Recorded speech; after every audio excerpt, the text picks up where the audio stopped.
RC guys, it's Mike here. They call me Gray Fox RC, and I'd like to show you my recent work.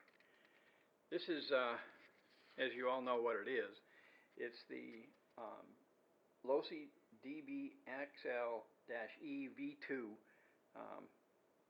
dune buggy, basically, with a few modifications that I thought were just what it needed to make it run better without having to go out and make a total bash module, which either weighed too much or just didn't perform the way it should.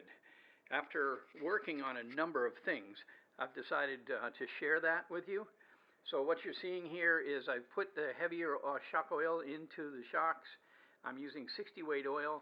I have put shock covers on it to protect it because I drive it on the sand a lot, and I like to make sure that the vehicle keeps the sand and the salt out of it since I drive it on the beach.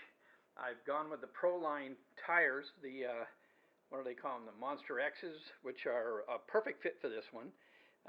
I didn't have to do any of the extensions or anything. Although it's pretty close back here, I'm going to end up putting in probably a little bit of a bend on the side of the fuselage. But the tire clears, the steering clears just perfectly. I have the hood latch pins on here with the safety harness.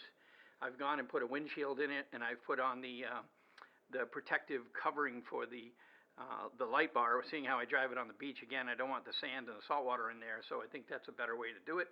I have made an interior cut modification for the fan, as you can see, because I have taken out the stock fan.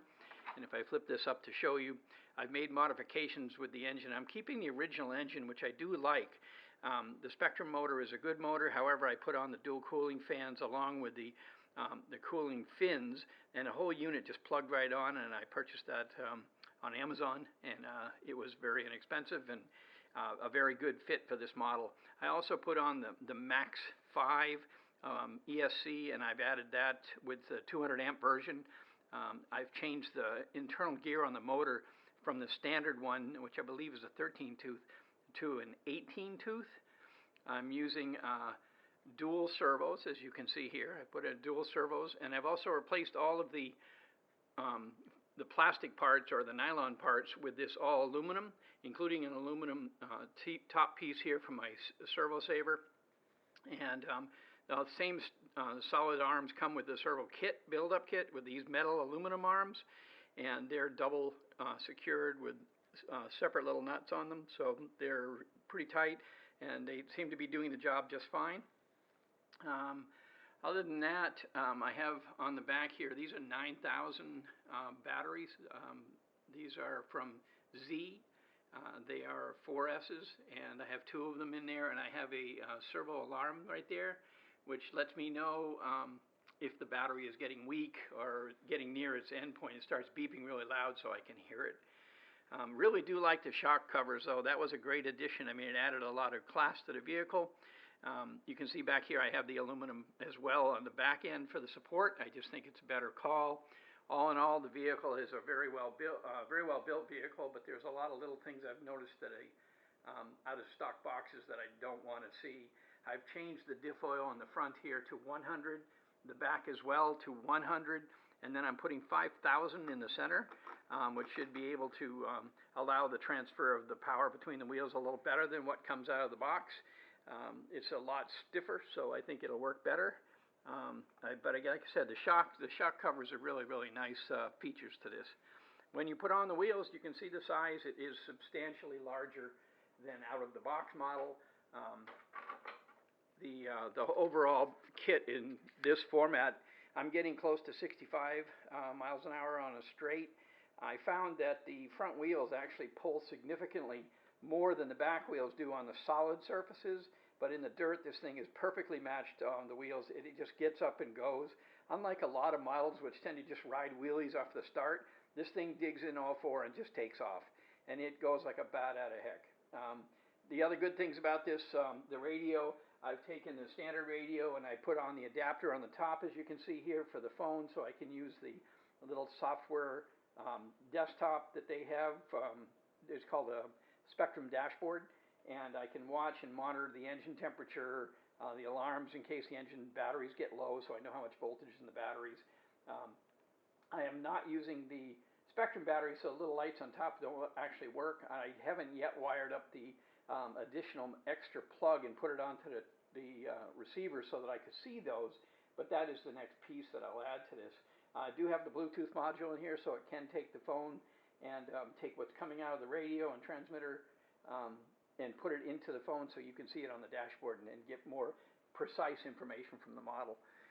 It's an outstanding model. It's probably the best one I've ever had. I've had a lot of the models from a lot of manufacturers, but there's no question that this LOSI model is really well done. The only thing I'm finding is it takes a little bit of pushing and twisting to get the body to actually go to a position where you can snap the covers on comfortably. It seems to do it a lot better when it's on all four wheels instead of up in the air like this. But I do like I like the looks. I love the style. I tried to keep it consistent without being gaudy and yet get performance out of it. I have found that these lower A-arms here are going to be probably replaced with aluminum on the front, or excuse me, on the back. I don't know if I'll do the fronts yet, but I'm going to do the backs because the mounting screw that's holding the shock absorbers in is not actually completely threaded the way I would think it should be, and when I tried to take them out, the screw just turned and it didn't actually come out. So I'm going to replace those with aluminum, which has a threaded shaft, so that I know that I have a good in and out to get those shocks in and out comfortably when I want to take them off and clean them after running. I do blast it with air. I spray the outside sometimes with a mist water just to clean it and then hand towel it off, but you do have to oil all the parts. One of the things I found driving on the beaches is that if I don't add oil and manually oil these rear drive shafts, that they will actually rust, which is very sad. They build up rust. You can see I've got a little salt on there right now, and so I put cleaning oils on it. I use a gun cleaner, which has an oil and cleaning compound in it to help reduce the rusting, and that seems to work very, very well. If I could find those in stainless steel, I'd probably replace them. Other than that, the model is pretty much the box stuff with some basic upgrades, like I say. It is a real screamer. It is powerful as all. It is fast as heck. The advantage on the receiver or transmitter being able to switch with the transmitter, which you can see right where my thumb is, you can actually put it to 25, 50, and 100%, so that if you want power, you just drive it around the sand dunes at 25.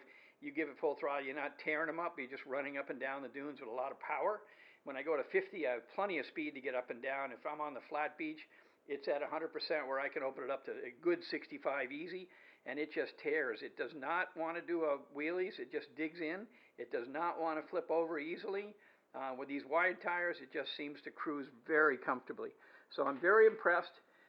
They're good mods from a lot of different on-site YouTube channels that I've watched to determine what I thought was the most practical ones to fit for what I was doing.